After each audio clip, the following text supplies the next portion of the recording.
Assalamualaikum dan salam sejahtera. Anda bersama saya Ihsan Dahlia dan ini Dialog 3 Penjuru. Isu rumah ibadat yang dibina di atas tapak tidak sah bukan sekadar persoalan undang-undang tetapi menyentuh asas kebebasan beragama, keharmonian masyarakat dan juga isu kedaulatan perlembagaan dalam sebuah negara majmuk seperti Malaysia. Dan seiring sebenarnya dengan keunikan hubungan antara kaum dan agama di negara ini, setiap tindakan berkaitan rumah ibadat perlu dilihat melalui lensa yang seimbang, menghormati hak penganut agama namun tetap berpegang kepada prinsip peraturan dan tata kelola tanah yang sah. Tetapi dalam isu semasa yang dilihat pelbagai polemik berlaku berasaskan perkara-perkara yang boleh mencetuskan ketegangan dalam kalangan masyarakat Malaysia. Jadi hal ini kita bincangkan terutamanya bersama dengan tiga tetamu dalam Dialog 3 Penjuru. Saya bersama dengan Cik Muhammad Saifuddin Abdul Latif yang merupakan Timbalan Presiden ABIM. Assalamualaikum Cik Saifuddin. Assalamualaikum. Baik, saya juga bersama dengan yang berbahagia Datuk Murugesan Sinadavar yang merupakan seorang peguam. Apa khabar Datuk? Hai, kabar baik. Salam Ya. sejahtera. Dan juga kita bersama dengan Nathaniel Tan, merupakan kolumnis ataupun kita mesra sebagai panggilan Nat. Apa khabar, saudara Nat? Baik, terima kasih.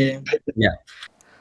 Sehubungan dengan itu, dalam kerangka Perlembagaan Persekutuan yang menjamin kebebasan beragama, bagaimana sebenarnya isu rumah ibadat yang dibina di tapak tidak sah dapat ditafsir secara adil tanpa menghakis hak beragama? Itu yang penting, selaras dengan penegasan Perdana Menteri sebelum ini bahawa semua agama tetap bebas beribadat tetapi mesti mematuhi undang-undang. Jadi kita nak melihat kepada landscape semasa, perjalanan kewujudan kuil-kuil haram di tapak tanah yang tidak sah ini. Mungkin Datuk Murugesan ada penjelasan yang kita boleh kongsikan dalam dialog hari ini. Salam sejahtera, terima kasih. Pertama sekali saya ingin menyatakan bahawa penggunaan istilah haram itu adalah kurang sensitif. Maklumlah ya, dulu pun kalau ada terdapat rumah setinggan itu, kita tidak menggunakan istilah rumah haram. Kita menggunakan tanpa izin atau setinggan. Jadi itu perkara pertama. Okey, memang rata-rata rakyat keturunan Hindu di negara ini memang tidak ingin membina kuil ataupun rumah ibadat tanpa keizinan ataupun di tanah orang lain. Itu adalah dipersetujui. Dan memang kita ingin mengikut undang-undang dan juga peraturan-peraturan. Walau bagaimanapun, isu kuil ini perlu dilihat daripada aspek sejarah. Ya. Mungkin ramai yang tidak faham bahawa pada satu ketika dahulu, kebanyakan kuil-kuil terdapat di dalam estet-estet ya, dan dibina dengan kebenaran pemilik estet dan juga pihak kerajaan. Dan juga terdapat kuil di hospital-hospital dan juga tanah-tanah KTM. Apabila mereka membina railway ataupun bekerja di KTM, ia dibina dengan kebenaran pada masa itu majikan adalah kerajaan. Jadi pada masa itu tiada masalah. Tetapi masalahnya timbul apabila terdapat pembangunan. Estet itu dijual untuk dibangunkan atau tapak tempat tinggal KTM itu dipindah ke tempat lain.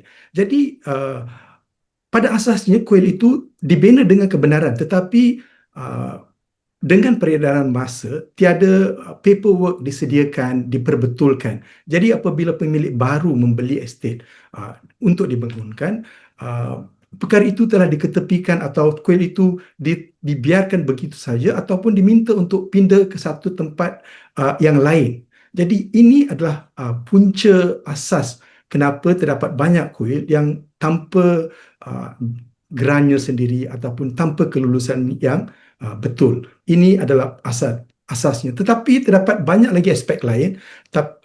Setakat ini saya ingin just tamatkan di sini, beri peluang kepada ahli panelis lain. Ya, kita mengetahui secara asasnya itu antara satu poin penting yang perlu kita faham. Tapi Mr. Nat, kita tahu seperti yang Datuk nyatakan itu asas dan asalnya kewujudan, tetapi dalam suasana dan juga keadaan hari ini ia menjadi satu isu yang agak besar apabila ia berkaitan dengan isu sensitiviti agama dan sebagainya. Bagaimana Mr. Nat melihat kepada perkara dan juga hal berkaitan dengan rumah ibadat tanpa izin ini? Terima kasih Ehsan. Pada saya, kita nak carikan punca ketegangan ini kan. Dan kita nak tangani masalah. Jadi kita bila nak tangani masalah, kita kena fahami masalah yang sebenarnya lah. Punca sebenarnya. Dan bagi saya, mungkin ini satu perspektif yang lain sedikit lah. Tapi pada saya, soal ni bukannya asasnya soal undang-undang, soal-soal perlembagaan. Saya rasa ni asasnya masalah yang kita hadapi ni, punca ketegangan ni adalah, kalau saya ringkaskan adalah penghasut lah.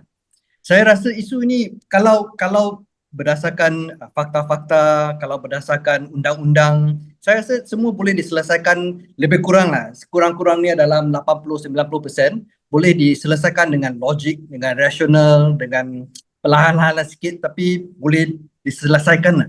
Tapi apabila ada orang-orang yang pihak-pihak yang nak membesar-besarkan isu ini, menghasut, melaga-lagakan orang, menjadikannya satu isu kaum dan agama yang besar, menjadikan jago kaum dan agama. Saya rasa dari situlah mulanya masalah yang sebenarnya.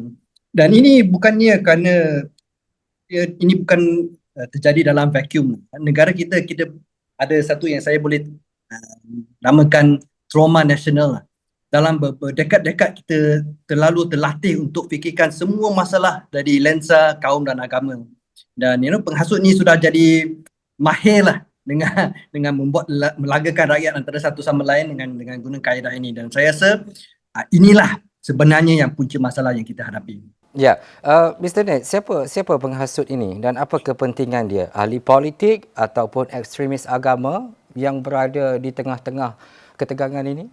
Saya rasa lazimnya adalah orang yang ahli politik ada banyak, tapi siapa-siapa yang ada kepentingan tersendiri lah. Mereka yang dari pengalaman saya, yang buat bising-bising ni, dia bukan ikhlas memperjuangkan hak rakyat, ikhlas memperjuangkan apa-apa, dia memperjuangkan nasib dia sendirilah.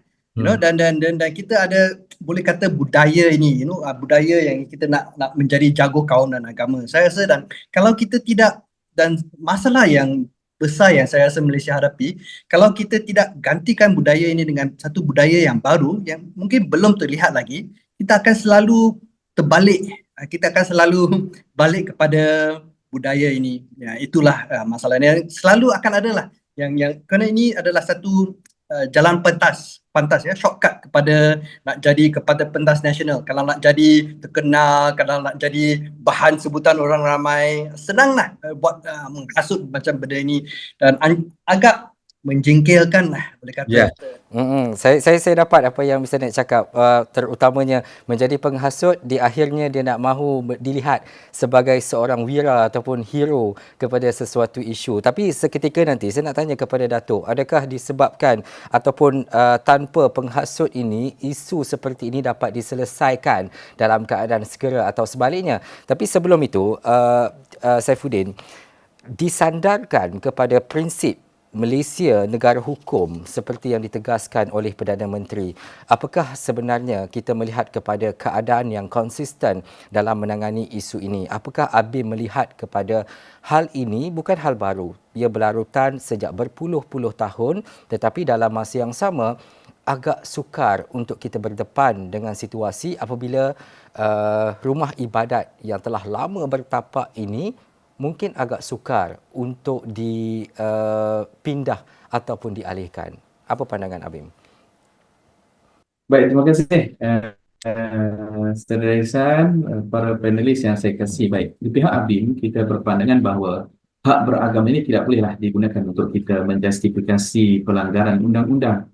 Namun begitu, penguatkuasaan itu juga mestilah berteraskan kepada ihsan dan kebijaksanaan. Kalau kita melihat kepada penguatkuasaan yang adil dan konsisten ini merujuk kepada pelaksanaan undang-undang terhadap isu rumah ibadat secara sama rata tanpa pengecualian agama, kaum ataupun tekanan politik. Prinsip ini menuntut supaya kita semua memahami bahawa rumah ibadah yang dibina tanpa kelulusan atau di atas tapak yang tidak sah itu dikenakan tindakan yang sama berdasarkan kepada kriteria undang-undang ataupun status tanahnya, kebenaran merancangnya. Dia bukan berdasarkan kepada sentimen sosial atau tekanan daripada masyarakat lah, seperti yang disebutkan oleh Mr. Nat sebentar tadi tentang penghasut. Jadi dia tidak bertitik tolak daripada itu. Kita perlu melihat dalam konteks yang lebih luas dengan maksud penguatkuasaan yang adil dan konsisten. Sebab secara dasar di pihak kerajaan telah menyatakan komitmen terhadap penguatkuasaan yang sama rata, terutamanya apabila Perdana Menteri kita menegaskan bahawa kerajaan tidak akan membenarkan mana-mana rumah ibadah dibina atau beroperasi tanpa kelulusan.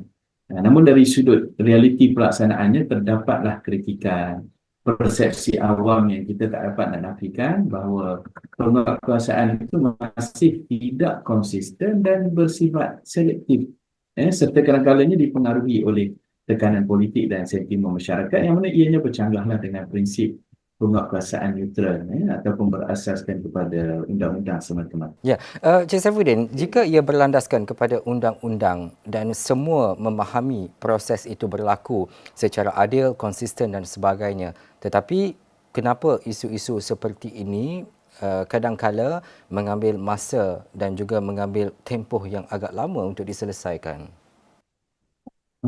Seperti yang saya sebutkan tadi, secara praktikal pelaksanaannya itu belum sepenuhnya konsisten dan seragam, sebab masih wujud persepsi selektiviti, ketidaksamaan antara negeri, PBT, serta pengaruh tekanan sosial politik. Prinsip itu yang wujud secara konsep dan dasar tapi belum mantap sebagai realiti pelaksanaan institusi lah yang benar-benar neutral dan konsisten. Saya kira gitu. Ya, Datuk, dua perkara. Yang pertama, kita ambil balik apa yang Mr. Nat cakap tadi berkaitan dengan ada bukan pempengaruh lah, tapi adalah penghasut besar dalam isu-isu ini, Datuk. Yang kedua adalah undang-undang yang tidak konsisten yang mungkin menyebabkan bahawa satu tindakan yang panjang ataupun satu perjalanan yang lebih lama perlu diambil untuk selesaikan isu-isu seperti ini, Datuk. Okey, terima kasih. Okey, memang diakui dan saya rasa semua rakyat Malaysia akan bersetuju, memang kita ikut undang-undang dan kita inginkan satu enforcement atau pelaksanaan yang konsisten. Itu tidak dipertikaikan. Itu bukannya masalah. Tetapi jikalau kita kaji semula, bukan semua masalah kita boleh selesaikan dengan pelaksana yang tegas. Contoh, kalau kita lihat 20 atau 30 tahun yang lalu, Kuala Lumpur penuh dengan rumah-rumah tanpa izin dan setinggan. Kampung Kerinci, Pantai Dalam dan sebagainya banyak. Kalau diikut peraturan undang-undang, rumah itu dibina di atas tanah orang lain tanpa izin dan juga terdapat isu keselamatan. Tetapi bagaimana kerajaan menangani isu itu? Kerajaan tidak merobohkan dengan serta-merta ataupun menyatakan semua keluar hari ini. Tetapi kerajaan mengambil satu approach yang begitu bagus di mana mereka telah berbincang dengan penduduk di situ. Walaupun mengambil masa, isu itu dapat diselesaikan dengan baik kerana kerajaan telah berbincang dengan penduduk di situ, cuba mencari kediaman alternatif atau cuba membina rumah-rumah kos rendah untuk mereka supaya mereka mampu memiliki rumah itu. Jadi ini adalah satu approach yang begitu bagus dan pendekatan ini juga harus diambil dalam isu kuil. Dan kerana walaupun pada ketika ini kita boleh kata kuil itu tiada izin ataupun terletak di tapak orang lain, tetapi kita perlu melihat sejarahnya, latar belakangnya. Kita tidak boleh bermula daripada titik mula ini dan kata awak keluar atau kuil itu harus dirobohkan, sebab ini adalah isu yang sensitif. Saya percaya saudara Saifuddin dan juga saudara Nathaniel juga akan bersetuju bahawa semua kaum, semua agama di negara ini memerlukan rumah ibadat yang sesuai dan secukupnya.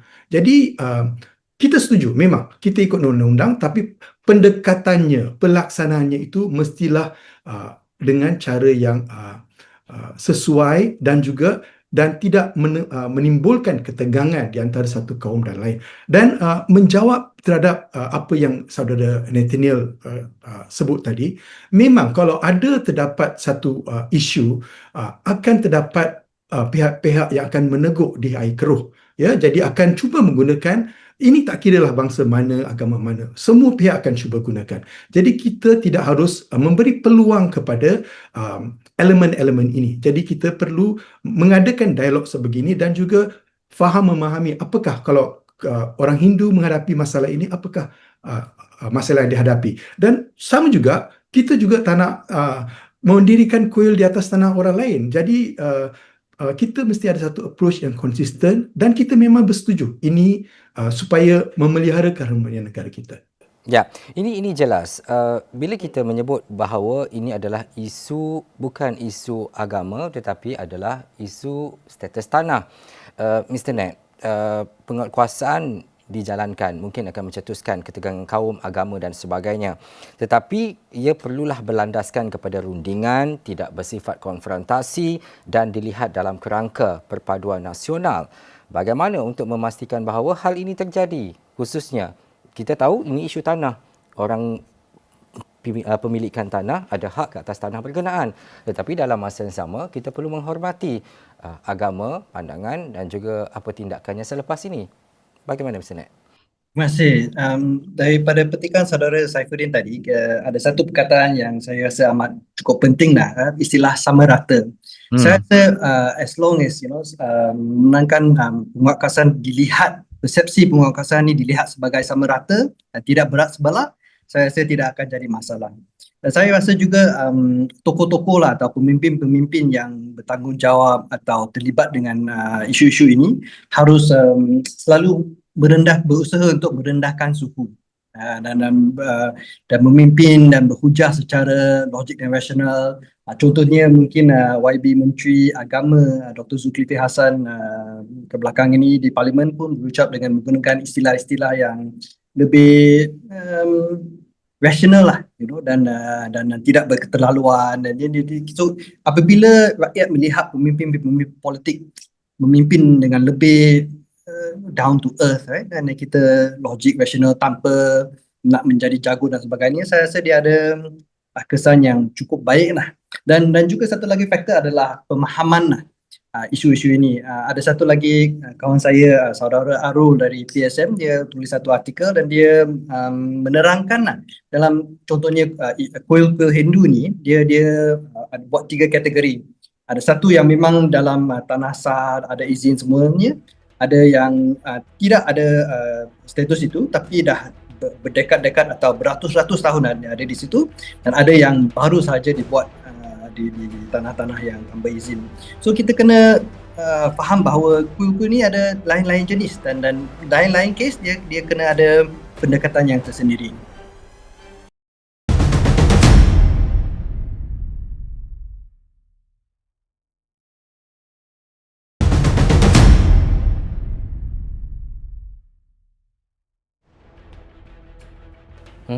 Dan itu antara perkara yang perlu kita faham dan juga jelas seperti apa yang Mr. Ned cakap. Saifuddin, kita bercakap berkaitan dengan realiti. Ada sahaja rumah ibadah Islam, masjid ataupun surau yang dialihkan disebabkan isu pemilikan tanah dan sebagainya. Dan begitu juga kalau kita melihat kepada agama-agama lain seperti Tokong dan sebagainya. Tetapi dalam isu kuil ini, ia lebih besar dengan lebih 600 kuil yang ada di Selangor contohnya. Tapi dalam tempoh ini, kenapa isu-isu seperti ini lebih diperkatakan ataupun lebih diperhalusi oleh sesetengah pihak? Dan adakah penyelesaian itu sama seperti mana agama-agama lain menghormati juga keadaan dan juga status tanah? Adakah disebabkan perkara lain yang wujud dalam konfrontasi seperti ini? Baik, bila kita melihat perbandingan isu rumah ibadat, kalau yang sekarang ni sedang timbul berkaitan dengan kuil tapi saya melihat dalam konteks yang lebih luas, dalam konteks pemilikan dan penggunaan tanah itu sendiri. Sebenarnya jika rumah ibadat itu didirikan tanpa kebenaran atau di atas tanah yang bukan diperuntukkan untuk tujuan tersebut, maka tindakan penguatkuasaan itu akan diambil dari sudut undang-undang atas mana-mana rumah ibadat sekalipun. Namun melihat dalam konteks yang kita sebut tadilah, memang pelaksanaan undang-undang itu penting. Cuma yang disebutkan oleh Datuk juga sebagai tadi adalah bagaimana pelaksanaan penguatkuasaan itu perlu dilakukan dengan ihsan, dengan penerapan apa yang diterangkan oleh Perdana Menteri dalam konsep ihsan Malaysia Madaninya.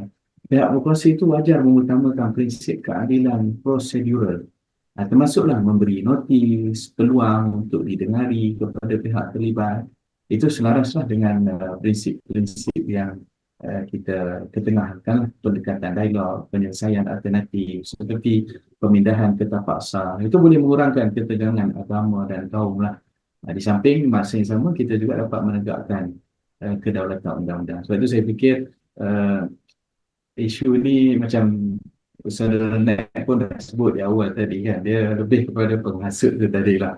Jadi kalau penguatkuasaan terhadap rumah ibadat di atas tapak tidak sah ini boleh dilakukan tanpa menjejaskan keharmonian antara penganut agama.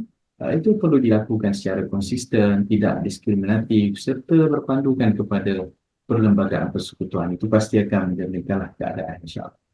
Ya, baik Datuk, sejauh mana komuniti minoriti hari ini dilihat terkesan secara tidak seimbang sebenarnya dalam isu penguatkuasaan, dan bagaimana sebenarnya kerajaan boleh memastikan keadilan tanpa mengabaikan seperti yang Datuk sebut berkaitan dengan sensitiviti sejarah, budaya dan identiti agama dalam sesuatu komuniti, lebih-lebih lagi bagi rumah ibadat yang lama dan wujud dan telah berfungsi sejak berdekad yang lalu. Okey, saya lihat perkara ni di antara masalah asasnya di sini. Katalah bagi agama Islam ada authority dia, mungkin JAKIM ataupun Jabatan Agama Islam ada. Jadi mereka boleh kata okey, surau ini tiada kelayakan atau tidak sah. Jadi ada satu authoritative badan berkanun yang authoritative boleh menyatakan ini adalah betul, tidak ikut prosedur. Tetapi bagi kaum Hindu, dan saya juga percaya bagi kaum-kaum agama-agama lain, tiada satu badan yang boleh menyatakan inilah prosedur atau inilah atur caranya. Jadi dalam ketiadaan itu, walaupun kadang-kadang seperti yang saudara Nathaniel sebut tadi, ada terdapat banyak kategori kuil. Dan kita juga kadang-kadang melihat orang-orang yang tidak bertanggungjawab apabila membina kuil yang baru ya di tapak orang lain. Kita ingin menegah, tetapi kita apakan daya kita sebab tiada kuasa. Cuma sebagai NGO kita boleh menasihatkan kata jangan buat. Tapi apabila beliau kata you mind your own business. Jadi kita juga menghadapi masalah. Jadi kalau inginkan satu penyelesaian jangka masa yang long term, kita perlu adakan satu badan penasihat ataupun satu struktur di mana penganut-penganut agama itu sendiri boleh berbincang dan menyatakan okey, ini adalah prosedur dia. Kuil ini sah ataupun memang dibenarkan, atau yang ini salah, tukar, ataupun ini awak membina kuil ini tanpa peraturan. Jadi kita perlukan satu inisiatif. Saya percaya asasnya perlu ada satu political will, kehendak politik ya, untuk menyelesaikan masalah ini. Sama juga seperti masalah penghuni di pinggiran ya, tanpa rumah-rumah tanpa izin itu, rumah-rumah setinggan itu, terdapat satu political will untuk menyelesaikan masalah itu, dan masalah itu di Kuala Lumpur dan Selangor telah diselesaikan. Kalau 30 tahun dahulu apabila menteri menyatakan tiada akan setinggan di Kuala Lumpur, pada masa itu sukar untuk saya percaya perkara itu. Tetapi kalau kita lihat Kuala Lumpur tak ada rumah-rumah sebegitu pada masa ini. Jadi masalah ini boleh diselesaikan kalau ada political will, bertekad dari segi politik untuk menyelesaikan masalah ini dengan semua pihak. Mr. Ned bersetuju kita memerlukan satu jawatan kuasa pendamai ataupun orang tengah yang boleh meneutralkan di antara kedua-duanya, di antara undang-undang dan juga sensitiviti agama, termasuk isu-isu seperti ini yang melibatkan rumah ibadat, Mr. Ned? Saya rasanya lazimnya saya setuju dengan Profesor Murul. Dan mungkin saya boleh merujuk balik kepada artikel yang saya bincangkan dari saudara Arul. Dia juga menceritakan zaman Pakatan Rakyat dahulu dalam 2008 di Selangor. Mereka buat satu survey menyeluruh bagi semua kuil-kuil, dan dia buat kategori yang mana berapa umurnya, lokasinya, statusnya. Dan dia ada, tak salah saya lah, bukan satu komiti, dan dengan ada ni wakil dari setiap agama, dari setiap komuniti untuk melihatlah dan meneliti kes-kes ini. Dan saya rasa kalau ada satu badan sebegitu, dari segi persepsi rakyat dia akan lebih pandangan dengan baik lah. Dia akan persepsi sama rata sikit. Ya, tapi mungkin saya boleh tambah sikit juga dengan Saudara Ehsan bertanya berkenaan persepsi minoriti. Ya. So, saya rasa mungkin ada juga ruang sikit untuk, atau kita boleh faham sikit pandangan minoriti, dan mungkin saya boleh bagi saya satu contoh. Ya. Dekat dengan tempat saya tinggal ada satu gereja. Dia buat gereja dalam short lot kerana tak ada tanah. So dia dah ada dalam short lot ni dalam 30-40 tahun. Dia setiap tahun dia memohon untuk tanah, memohon dan tak dapat.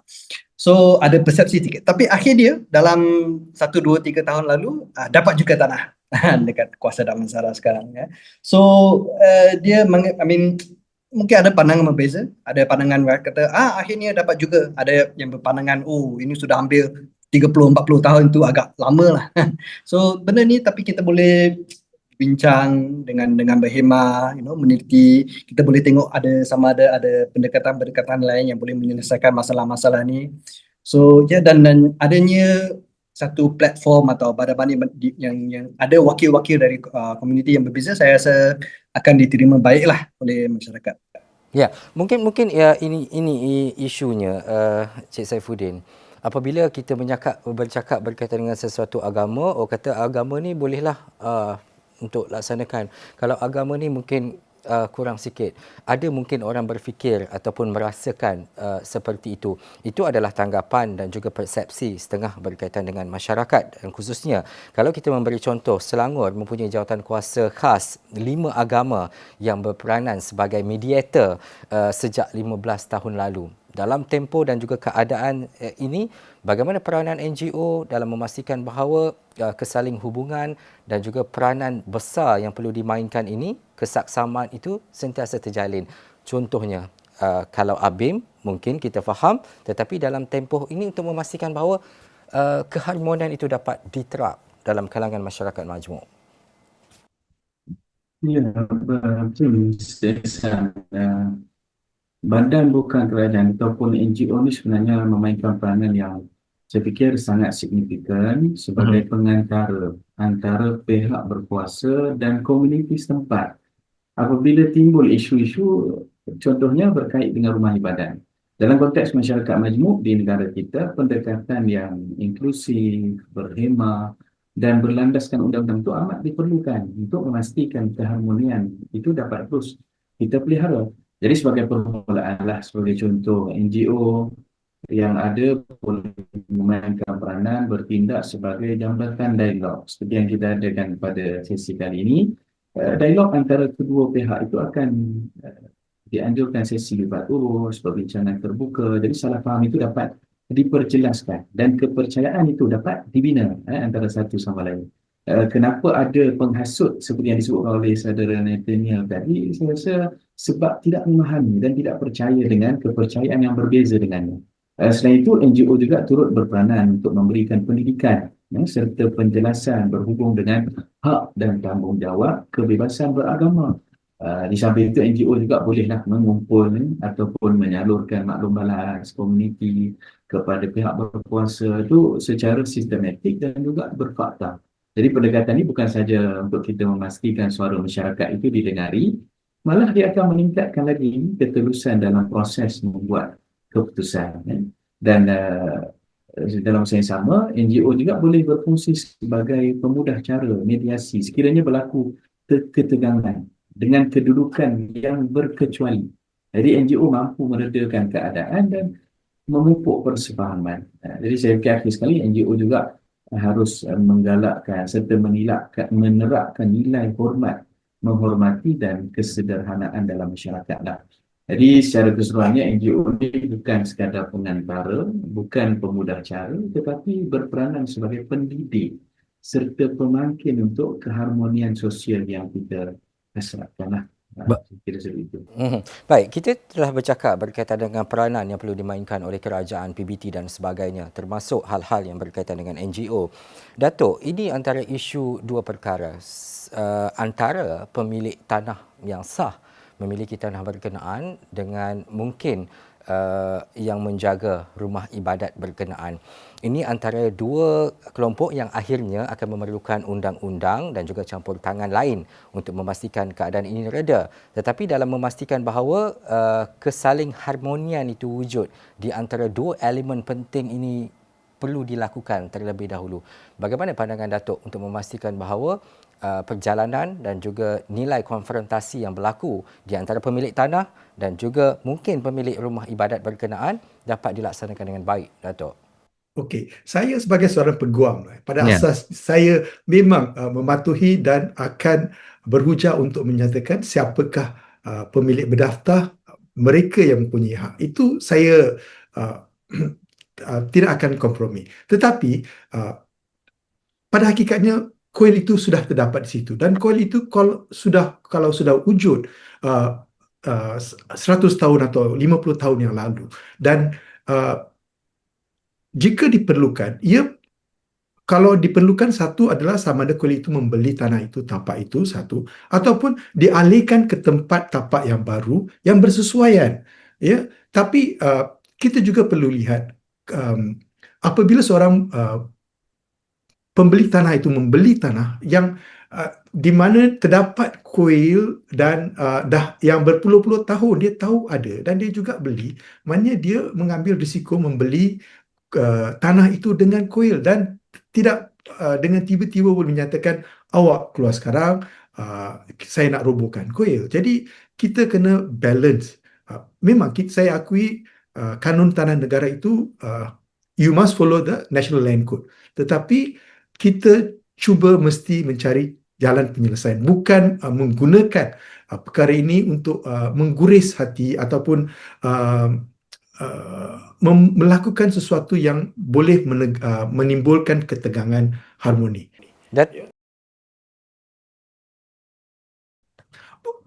Sebenarnya seperti yang saya katakan dahulu, kalau kita pergi ke masalah estate, pada masa dahulu estate itu beribu-ribu ekar, jadi dia akan dijual satu blok, ya. Dan memang sebelum itu pemilik lama akan kata awak bina kuil di situ, saya tidak akan ganggu, you boleh. Tetapi apabila pemilik baru beli, buat seketika mereka tidak akan mengacau kuil itu. Tetapi lama kelamaan apabila tanah itu dibina dan beliau mendapati kuil itu terdapat di center ataupun di pusat pembangunan dia, jadi mereka akan mengadakan pertimbangan ekonomi dan akan cuba mengalihkan kuil itu. Tetapi saya percaya terdapat caranya. Kalau ada niat yang baik, boleh diselesaikan. Sebagai contoh, terdapat beberapa developer, ya, seperti juga di Setia Alam, terdapat pelbagai kuil tetapi telah diberikan tapak substitute, ya, ganti di satu perkarangan, di satu sudut, di mana dua kuil itu telah diagihkan ke tempat itu. Jadi masalahnya selesai.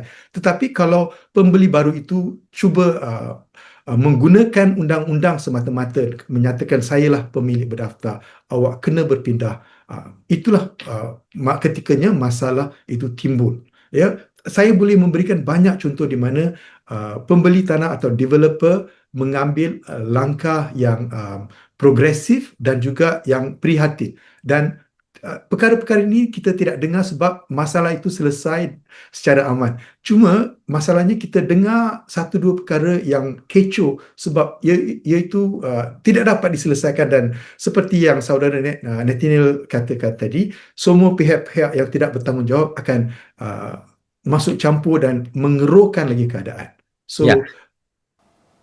Saya setuju dengan Datuk. Bukan tidak ada isu-isu yang tidak diselesaikan. Ada yang dapat diselesaikan dengan baik, lancar sahaja. Tetapi yang diperbesarkan adalah isu-isu yang tidak dapat diselesaikan dengan baik ini dan sebagainya. Itu wujudlah penghasut dan sebagainya. Mr. Nat, wujudkah keperluan mendesak bagi garis panduan nasional, ini hal besar untuk kita bincangkan, yang seragam mengenai pembinaan, pendaftaran dan pengiktirafan rumah ibadat? Kerana kalau kita lihat ketika ini, setiap negeri mengurus isu ini secara berbeza. Kalau kita cakap negeri ini, mungkin caranya lain, negeri ini pendekatannya juga berbeza. Apakah elemen wajib seperti status tanah, prosedur, kelulusan, penempatan komuniti atau mekanisme rayuan yang perlu dilaksanakan, Mr. Nat? Terima kasih. So, saya rasa kalau adanya garis panduan macam ni, yang seragam, saya rasa hasilnya akan kebarangkalian tinggi akan menjadi penguatkuasaan yang lebih sama rata. Jadi katakan tadi kan, itulah yang kita inginkan kan. So of course ini satu benda yang saya rasa murni lah. Tapi juga kalau boleh saya bertambah satu contoh berkenaan macam mana kalau sudah ada kuil di sana dan sebagainya. Saya kerja kadang-kadang dekat Mid Valley. Kalau pernah ke Mid Valley Setuju. Actually, I would give that example. Ya, bawah. Pertama kali kita tengok dia macam agak pelik. Tiba-tiba jadi betul-betul macam satu dinding di sini, satu lagi dinding di sini. Dia memang nampak pelik sedikit. Tapi saya rasa kita sering lihat-lihat dia ni menjadi satu kebiasaan. Dia akhirnya dia cari satu jalan lah. Basically dia antara dua pihak dia dapat mencapai satu kompromi. So saya rasa itu satu penyelesaian yang boleh kira balik. Saya selalu ada perasaan ingin tahu macam mana dia buat macam ini, apakah negotiationnya, apakah apa persetujuan yang dicapai. Seperti Dato' Murugesan kata tadi, yang kita tak nak adalah pencerobohan tiba-tiba roboh. Dan benda ini bukan saja di kuil. Waktu dulu-dulu dalam 20 tahun saya berada di Kampung Berembang. Tak salah saya di sana dia ada robohkan satu surau, dan sebelum itu adalah kanak-kanak dia memegang tangan, dia nak cuba menghentikan developer daripada mencerobohkan surau itu. Benda ni memang kita tidak nak lah, walaupun dalam mana-mana agama. Dan kalau saya boleh tambah dengan Saudara Saifuddin, saya juga rasa NGO boleh main satu peranan yang cukup baik lah. Saya berbesar hati dapat bekerja dengan Abim dah berapa tahun dah, dan saya selalu tengok keikhlasan yang dibawa dengan NGO seperti Abim, Ikram. Saya rasa tak salah saya melalui kawan-kawan Abim saya dapat kawan dari Hindu Sanggam dan sebagainya. Dia menjadi macam pengantara lah. Dan saya rasa dan ini apa yang dikatakan tadi, keyakinan dan kepercayaan antara satu sama lain. Saya rasa ini boleh istilah dia tak kenal maka tak cinta lah. Dan bila ada hubungan macam itu, saya rasa lebih banyak yang boleh dicapai. Betul. Kalau boleh saya tambah. Ya, teruskan Dato'. Okey, lagi satu contoh sebab berkenaan dengan kuil isu Kampung Karpaya 2007 yang membawa kepada hinraf dan juga membawa kepada kejatuhan BN di Selangor dan Penang. Masa itu saya ada di sana. Okey, saya ingin memberikan contoh. Sebenarnya masyarakat kaum Hindu ikut undang-undang. Apa yang diminta pada masa itu adalah jangan robohkan kuil itu 2 minggu sebelum Deepavali. Ya, mereka tak kata jangan robohkan kuil itu. Mereka kata kita akan pindah, tunggu sampai Deepavali kita akan pindah. Tetapi pada masa itu pendekatan yang diambil oleh kerajaan negeri adalah robohkan hari ini juga. Jadi itulah yang mencetuskan hinraf dan sebagainya. Jadi saya memberi contoh ini untuk memberitahu bahawa pendekatan yang lebih elok dan lebih lembut itu akan berjaya. Memang kita pun rakyat kaum keturunan India pun tahu undang-undang ada, kita kena ikut. Kalau kuil itu perlu dipindahkan, pindahkan. Tapi berikan sedikit masa, berikan sedikit pertimbangan. Itu yang kita minta.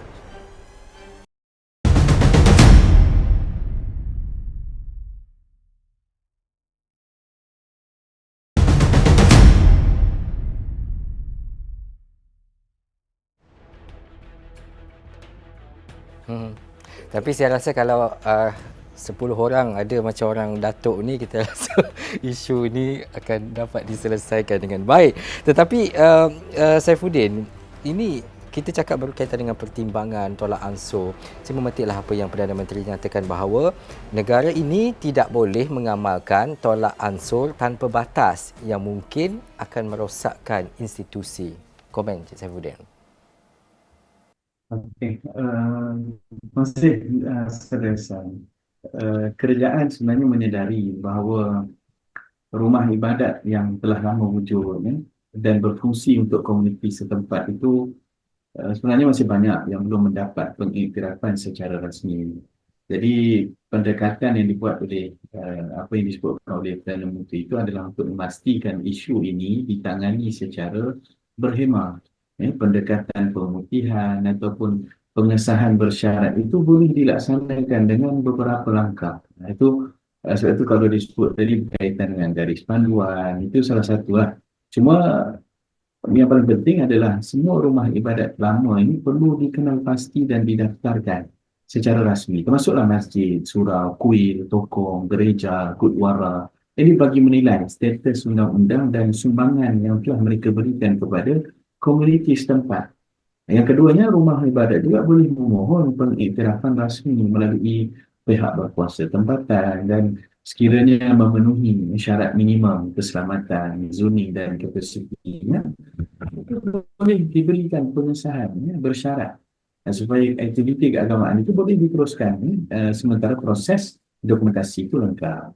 Yang ketiganya, sepanjang proses pemutihan ini juga penilaian risiko terhadap keselamatan, kebersihan dan accessibility orang-orang kaya itu perlu dilakukan. Termasuklah pendekatan-pendekatan yang kita sebutkan ini adalah berlandaskan kepada prinsip keharmonian antara agama dan kebebasan beragama yang mana ianya telah dijamin dalam Perlembagaan Perkara 11 yang memastikan bahawa rumah ibadah lama itu dapat terus berkhidmat kepada komuniti setempat dalam masa yang sama mematuhi peraturan dan mengekalkan keharmonian bermasyarakat ataupun masyarakat maju di Malaysia. Dan itu jelas bila kita bercakap berkaitan dengan bagaimana untuk kita menyeimbangkan antara nilai keharmonian, tolak ansur dan sebagainya.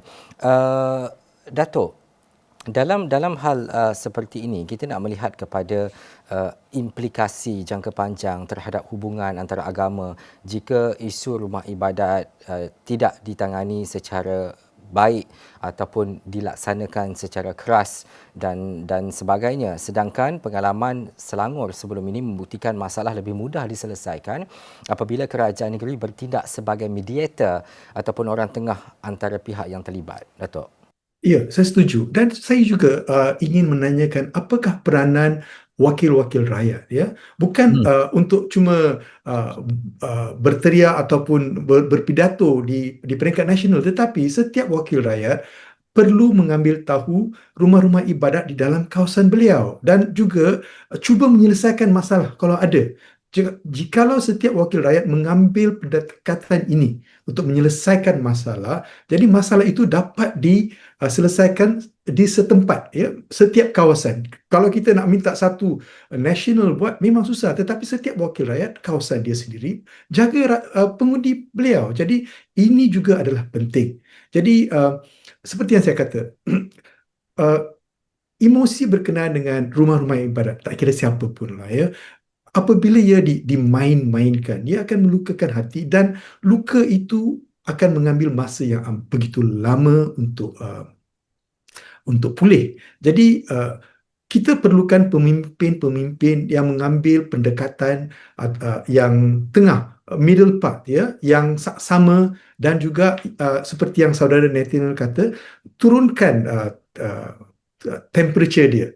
Ya, bukan untuk membara-barakan lagi. Jadi inilah pendekatan sebab negara kita adalah satu negara yang begitu unik dan cantik, ya. Kita hidup aman dan kita ingin mengekalkan dan mewariskannya kepada generasi-generasi akan datang. Jadi tolong jangan cuba memain-mainkan isu ini, tak kira siapalah, ya, untuk kepentingan jangka masa singkat, ya. Jangan gadaikan negara. Kita perlu dan kita iktiraf undang-undang perlu diikut, memang. Tetapi pelaksanaannya mesti saksama dan pelaksanaan itulah yang penting. Cara bagaimana ia dilaksanakan. Dan pelaksanaan itu mesti dilakukan untuk mencari penyelesaian, bukan untuk semata-mata to make a point untuk menunjukkan, okey, saya dah buat ni. Bukan. Cari penyelesaian. Itulah pendirian saya dan pendapat saya. Ya, saya suka nak tanya soalan ni kepada Mr. Ned, ni peranan wakil rakyat ni. Sebab wakil rakyat ni, dia dikabarkanlah memenangi atau untuk memenangkan setiap kaum, agama, bangsa dan semuanya. Seperti saya ambil balik Datuk kata, apa tugas wakil rakyat ni? Kalau Mr. Ned nak komen. Ya, sebaiknya lah. Kalau sebaiknya tugas wakil rakyat ni adalah untuk menjadi pengantara, untuk menyelesaikan masalah-masalah komuniti dan sebagainya. Yang, malangnya kita nampak banyaknya dia terbalik lah. Dia main peranan nak melaga-lagakan, Tapi saya mungkin satu pandangan juga, atau harapan kecil lah.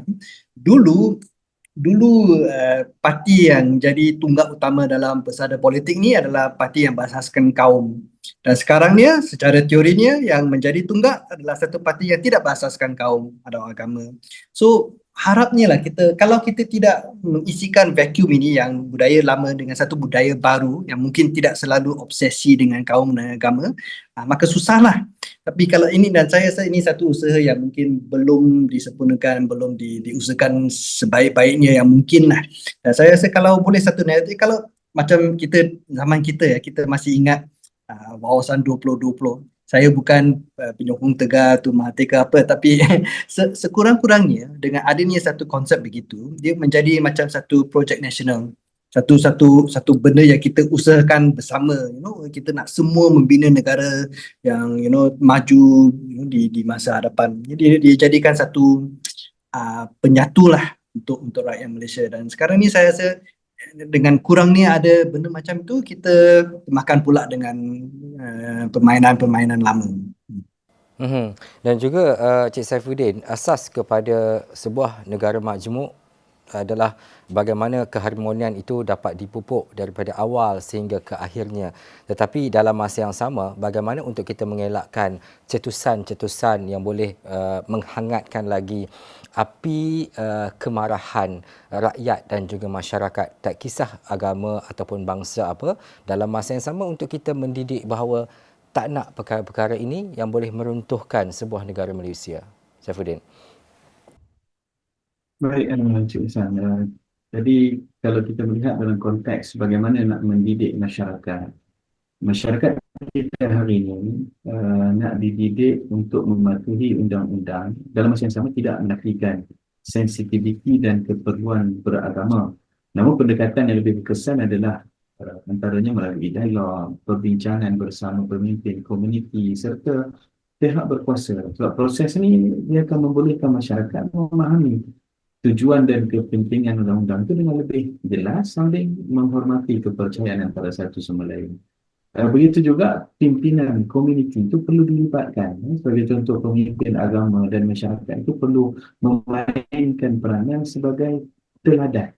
Apabila mereka menunjukkan sikap mematuhi undang-undang, dalam masa yang sama mengekalkan amalan agama masing-masing, jadi masyarakat akan menjadi lebih yakin bahawa sebenarnya kedua-duanya boleh dijalankan secara serentak. Jadi teladan inilah yang akan dapat memperkukuhkan lagi kesedaran bahawa mematuhi undang-undang itu bukanlah satu bentuk penindasan terhadap kepercayaan kita, tetapi satu langkah untuk mengekalkan keharmonian sosial dan keselamatan dalam komuniti itu sendiri. Pendekatan yang kita ambil juga perlulah disertai dengan sikap sensitiviti, inklusi, bertimbang rasa, pihak berkuasa, pendidik juga punya kepentingan untuk mempercayai agama dalam kehidupan masyarakat itu dan mencari penyelesaian alternatif yang sah di sisi undang-undang. Yang penting adalah untuk kita memahami bahawa kesalingan, penglibatan berterusan itu berlaku antara pihak berkuasa dan juga komuniti seperti itu.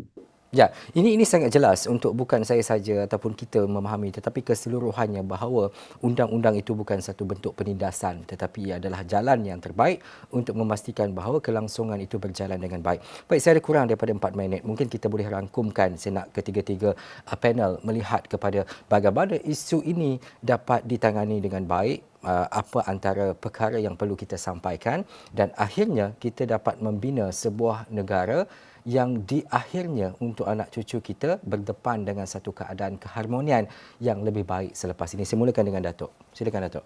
Okey, berkenaan dengan pendekatan ini, direktif menyatakan tindakan undang-undang diambil terhadap kuil-kuil.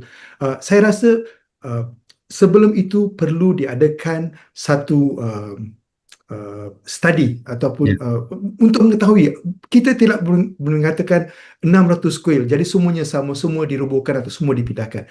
Setiap kuil ada masalah yang berasingan, jadi kita perlu kaji, dan selepas telah membuat perkara itu, selepas telah membuat proses pemutihan, lepas itu kita boleh mengambilkan dan kepada mereka yang berdegil ambil tindakan yang tegas. Tetapi proses pemutihan itu mestilah dilakukan dahulu. Dan juga Mr. Nat, bagaimana melihat secara keseluruhannya akhirnya isu ini dapat diselesaikan dengan baik? Ya, terima kasih. So, ya, bila ada mana-mana perubahan tempat ibadat, walaupun di Kampung Rembang, kebelakangan ini ada di Kampung Papan di Klang pun ada tokong-tokong kecil yang dirobohkan. Ini sangat sedih lah. Ya, so kita kena cuba cari penyelesaian yang logik, rasional dengan menggunakan yang melibatkan semua pemegang taruh, wakil-wakil dari semua komuniti. Saya rasa ini amat langkah yang amat penting lah. Dan satu lagi, seperti yang saya kata tadi, masalah asasnya mungkin adalah penghasut, dan saya tak percaya dengan pendekatan kita nak cuba kawal selalu atau kita nak mempenjarakan, menahan semua penghasut. Tapi yang ada kuasa yang ada kepada kita adalah kita cuba jangan termakan lah dengan naratif-naratif yang cuba dibawa oleh penghasut ini. Kita cuba membawa pendekatan seperti ABIN yang lebih bercakap dengan pemutihan, mengikut prosedur, cuba jadi pengantara, macam tu. Saya rasa itu lebih murni dan membawa masa depan yang lebih cerah lah bagi Malaysia. Dan juga Cik Saifuddin? Isu rumah ibadat ni bukan sekadar isu teknikal tanah, tapi ia sebenarnya adalah ujian kematangan kita sebagai negara majmuk. Malaysia Madani pada hari ini menuntut kita untuk bergerak daripada pendekatan reaktif kepada pendekatan partisipatif. Jadi saya sebagai mewakili ABIM, kita percaya hanya melalui hikmah, keadilan dan dialog yang berterusan, insya-Allah kita akan mampu menegakkan kedaulatan undang-undang itu tanpa mengorbankan keharmonian sosial. Ya, ini yang kita harapkan, dan akhirnya kita membawa kepada satu keadaan yang lebih baik. Saya memetik secara ringkas apa yang dinyatakan oleh ketiga-tiga panel, apa yang dinyatakan oleh Datuk. Perlu dikaji terlebih dahulu, kes ini berbeza di setiap negeri dan juga keadaan ataupun rumah ibadat. Apa yang dinyatakan oleh Mr. Nat, cari penyelesaian logik dan juga rasional dan jangan jadi penghasut. Dan akhirnya seperti yang Saifuddin nyatakan, ujian kematangan selesaikan masyarakat majmuk, dan ia adalah hikmah dan juga keadilan yang perlu kita lihat berdasarkan kepada lunas undang-undang. Terima kasih kepada ketiga-tiga panel, Muhammad Saifuddin Abdul Latif, Timbalan Presiden ABIM, Datuk Murugesan Sinandevar, Peguam, dan juga Nathaniel Tan, merupakan kolumnis, kerana berdiskusi. Hal ini penting untuk kita merapatkan jurang, kita memahami antara perbezaan dan akhirnya kita membentuk satu keharmonian yang membawa kepada keamanan sejagat keseluruhannya di Malaysia. Sekian Dialog 3 Penjuru, saya Sanhaya. Assalamualaikum dan jumpa lagi.